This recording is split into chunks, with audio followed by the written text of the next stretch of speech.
Hello everyone, चलिए देखते हैं अगस्त का महीना हम सबके लिए क्या लेकर आया है और यूनिवर्स की हमारे लिए क्या गाइडेंस है। यूनिवर्स गाइडेंस है द हर्मिट।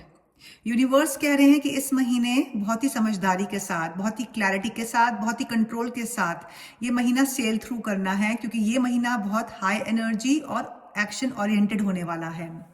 हमको अपने सारे डिसीजंस स्टेप बाय स्टेप बहुत ही सोच समझ कर लेने हैं, चाहे वो कैरियर के हो, चाहे वो रिलेशनशिप्स में हो।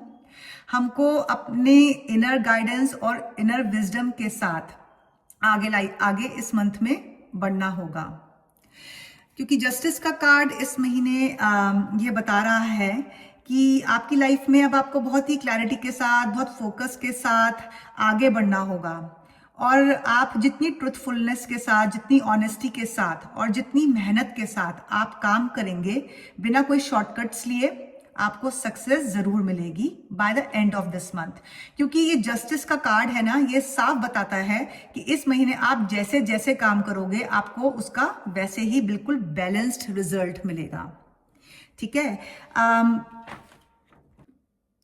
सेवन ऑफ कप्स यहाँ पर ये बता रहे हैं कि आपके कैरियर में, बिजनेस में, वर्क रिलेटेड एरिया में भी बहुत सारी आपको एरियाज में आप जगल कर रहे हैं या आपको बहुत सारी प्रॉब्लम्स फेस कर रहे हैं। ठीक है, तो उस वजह से आपके दिमाग में ना बहुत कंफ्यूजन्स हो रही हैं और इस जगलिंग और कंफ्यूजन की वजह से आपको इरिटेशन भी हो सकती है। ओके।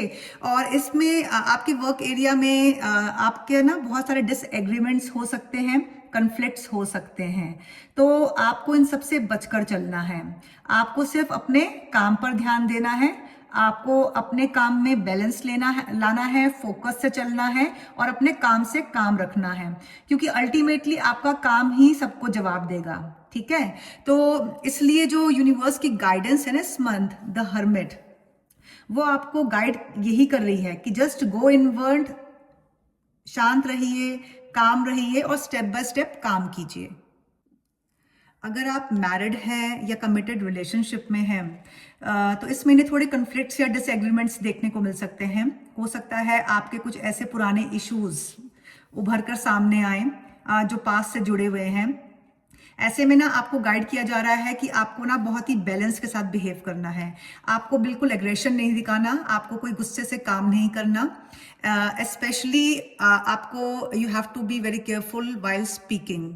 तो बेहतर है आप अपनी जो टंग है ना उसे साइलेंस कर दीजिएगा, एक दूसरे को स्पेस दीजिएगा, थोड़ा शांत रहिएगा। और जब आप एक दूसरे को स्पेस देते हैं ना तो आप तभी मैटर को सॉर्ट आउट कर सकते हैं। और अगर आप सिंगल हैं तो हो सकता है आपके पास बहुत सारे ऑप्शंस आए, बट आप किसी को कमिटमेंट नहीं दे पा रहे हैं बिकॉज आप बहुत कंफ्यूज्ड हैं। और आपको हो सकता है आप बहुत ज़्यादा जज कर रहे हैं या आपकी बहुत ज़्यादा एक्सपेक्टेशंस हैं। और ये सब इसलिए होता है जब क्योंकि आपके पुराने एक्सपीरियंसेस, आपके पुराने नेगेटिव पैटर्न्स, नेगेटिव थॉट्स की वजह से आप डिसीजन नहीं ले पा रहे हैं। तो यूनिवर्स आपको गाइड कर रहे हैं कि अपने अंदर झांकिए। हम सबको पता होता है कि सही क्या है, गलत क्या है, हमारे लिए सही रास्ता क्या है, हमें क्या सही डिसीजंस लेने हैं अपने लिए। इस मंथ अगर आप हर्मिट मोड में रहकर अपने सारे डिसीजंस, अपने सारे काम फोकस के साथ, डिसिप्लिन के साथ, ऑनेस्टी के साथ, डेडिकेशन के साथ करेंगे तो जस्टिस का कार्ड ये गारंटी देता है कि by the end of the month सभी चीजें आपके फेवर में होंगी। स्टे ट्यून्ड, क्योंकि मैं बहुत जल्दी हर एक ज़ोडिएक साइन के लिए सेपरेट अगस्त रीडिंग लेकर आ रही हूँ। Till then, bye bye.